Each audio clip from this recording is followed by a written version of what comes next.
to my channel. Today's video is going to be a tutorial on the look that I'm wearing right meow. I decided to do something fun and colorful and glittery. Initially, I was hoping to have a look up for New Year's Eve, but it just did not pan out the way that I was hoping that it would. But this is still a look you can wear any old time. My new chair swivels, by the way, you guys. I feel like Dr. Evil or something sitting here talking to you guys like this. Anyway, what was I talking about? Oh yeah, so I hope you guys enjoy the tutorial. It's colorful, it's glittery, it's perfect for a night out. It does remind me a little bit of the date night look that I put up a few weeks ago, months ago, I can't remember. But it is totally different. When you see how I put it on, it is completely different in execution. So I hope you guys enjoyed either way. Please thumbs up if you enjoyed the video, and please subscribe if you have not. I love you more than you'll ever know. Bye! Alright guys, today we are starting off with MAC's Painterly Paint Pot or whatever primer you like, but just make sure you prime your eyes. This is a step I never skip, and you shouldn't either. Then I'm going in with Peach Smoothie from Makeup Geek. This is going to act as our transition color today, and on a fluffy E40 brush from Sigma. I am taking this from inner corner to outer corner. This is our transition color, so technically it is the lightest color that we're going to work with today on our crease area. But this is a really light shade, so you might have to go back and forth and build this up to the intensity you need it to be. So don't be afraid to dip back into that. Just make sure as you're adding layers of this color that you are going in and blending it and making it smooth. Then I'm going in with this Makeup Forever color. You can use Cocoa Bear from Makeup Geek, or you can use Brown Skip from MAC. It doesn't really matter. Then I'm just taking this on a 286 brush from MAC. It's kind of similar to the E40 from Sigma, except it's much more dense. So it's ideal for applying this color more precisely and lower into the crease. I am working this from inner corner to outer corner as well, and I go back and I deepen this up several times and make sure to blend it out as I do so. This color needs to go from inner corner to outer corner because we're putting a teal on the lid. My theory is if you're going to put a color on your lid that is not going to naturally blend into your skin tone, then you need to take your transition colors all the way inward, especially if you have eyes shaped like mine, or the color isn't going to look fluid and well blended with the rest of your colors you're going to have on your eye. If you have like a skin tone color, I wouldn't necessarily blend that color all the way into the inner corner of the eye. But yeah, just take your time, and every time you add a layer of color, make sure you go in with your biggest and fluffiest brush and blend all those colors together. Then I'm going in with this cream color base from MAC, or it's like, what is this? It's not an eyeliner. It's not supposed to be, but I use it as an eyeliner sometimes. But you can use an eyeliner, you can use a NYX Jumbo Pencil, you can use whatever. And I'm taking this on a small brush from Sigma, and I am applying this very carefully, very low on the mobile lid. The trick here is not to take this too high, because once this gets too high, I've said it before, especially if you have smaller lids or if you have flat lids, if you take it up too high, it gets really messy and it becomes very difficult to create the structure and dimension that we kind of have to fake till we make on our eyelids if you have like hooded eyes and blah blah blah. You feel me, dog. Anyway, so we're just blending out that cream color base with brushes and our fingers. I had to go back and forth a couple of times, but I really like this base because it does blend very easily. Then I'm going in with Mocha from Makeup Geek. It's just like a mid-tone brown color, and I'm gonna sandwich that between that red kind of Makeup Forever color and the black cream color base, just to kind of create a gradient effect from that black to the warm red brown color. Then I'm going in with my Too Faced Shadow Insurance Glitter Glue. I can't even remember the last time I did a video without this stuff. I even mentioned it in my yearly favorites, which I will link down below, and I'm going to press this all over my lid where we laid down that black eyeliner, cream color base, whatever you want to call it, just so that our pigment that we're going to go in with sticks to it, and that is going to be Blue Brown Pigment from MAC. You could even use Club eyeshadow from MAC if you wanted to, but I find that this pigment looks better on a black base than it does on its own. I also find that it looks better if you spray your brush with a little bit of Fix Plus first. Fun fact, if you're confused about what bases to put underneath what eyeshadows, if you're putting on an eyeshadow or a pigment that's dark but also a little bit on the shimmery or metallic side, it'll always look more amazing on a black than it will on its own. And if you're going in with like a matte bright color, like a bright pink or a bright blue, I feel like it always looks better on a more white or lighter colored base.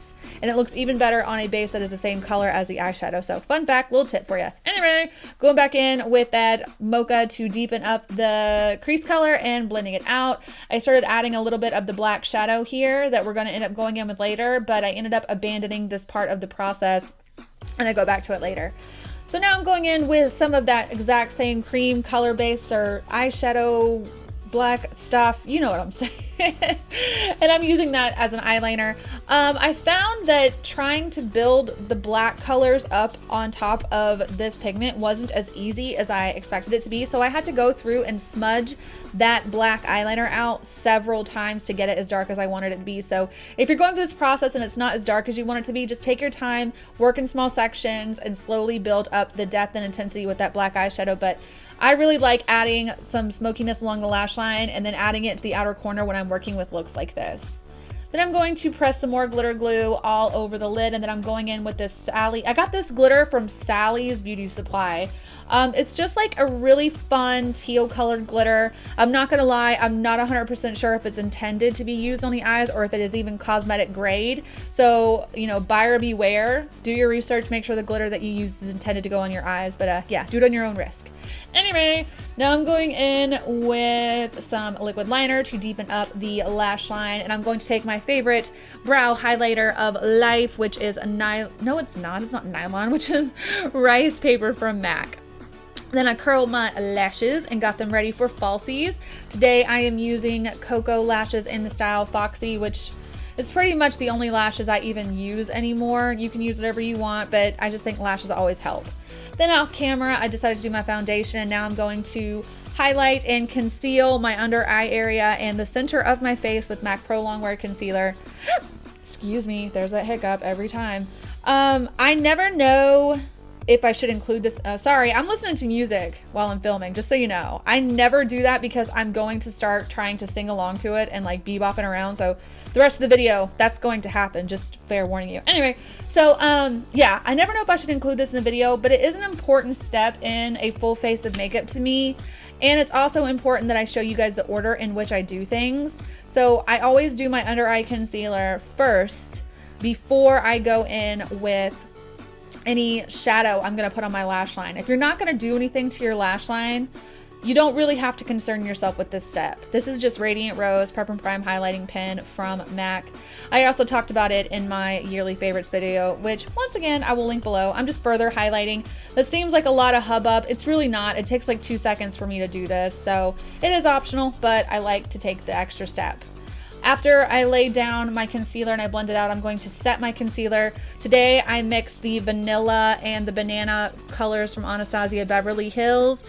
I just forgot to take a product shot of it, but I will leave all the information about what I am using in the description bar below my video. I always set the areas that I highlighted with that powder.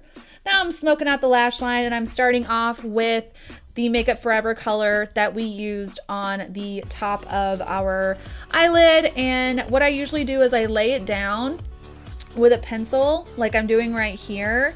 And after I lay that down and get the color where I want it to be, I will go in with a much bigger, much fluffier brush to blend it out. As I'm doing right here, I'm using a 217. I don't want to leave that line underneath my eye not blended into my skin. I mean, I guess you could skip this step, but to me, it's what really polishes it off and makes it look nice and seamless, and it blends better into the under eye area. Now I'm going in with some black eyeliner. I think this is Feline from MAC. Put it in the waterline, and then I put a little bit of it below my lash line as well, and I'm smoking that eyeliner out with some black eyeshadow. I wanted this to be really, really dark, but you don't have to go quite so large and in charge with it. And as always, I blended it out further with that red eyeshadow. Now I'm going in with Golden Light Bronzer from Bobbi Brown, and I am bronzing up the parameters of my face. I don't know what, I'm telling you, this is why I can't listen to music while I film, because I get a little too trying to channel my inner Cher or something while I'm listening. But I think I was listening to Under Oath and Mastodon. What are you guys into right now? I'm trying to find some new music. Anyway, I'm contouring. I didn't feel like I need to go too in depth with this because I talk about it in every video. If you've never seen one of my videos, I bronze with one color, I contour with another, and then I blend it out with a fan brush. I will leave just any old random video of mine down below so that you kind of have a better idea of the products and the technique that I use when I do this. Now I'm going in with Exposed blush from Tarte. I mentioned this in my yearly favorites as well. It's my favorite right now. It's probably going to show up in a lot of videos from henceforth. Then I'm going in with Opal Skin Perfector from Becca, and I always take this on a small precise brush because I just don't like to slap highlighter all over my face. I put it on my cheekbones, I put it on my cupid's bow, I put a tiny bit on my chin, and I'll put a little bit on my nose depending on how I'm feeling that day. Now I'm going in with Subculture Lip Pencil from MAC. I don't know why I didn't put this in my favorites video because it absolutely is my favorite lip liner. I think I use it in almost every video. And I'm just lining my lips. Going to go with a pretty nude lip today, and I use Lorac's, I think this is Eris or Socialite. I can't remember. It's one of their new lipsticks. I'll leave it down below.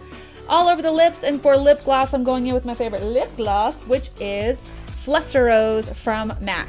Anyway, I hope you guys enjoyed this video. I love you more than you will ever know. Bye!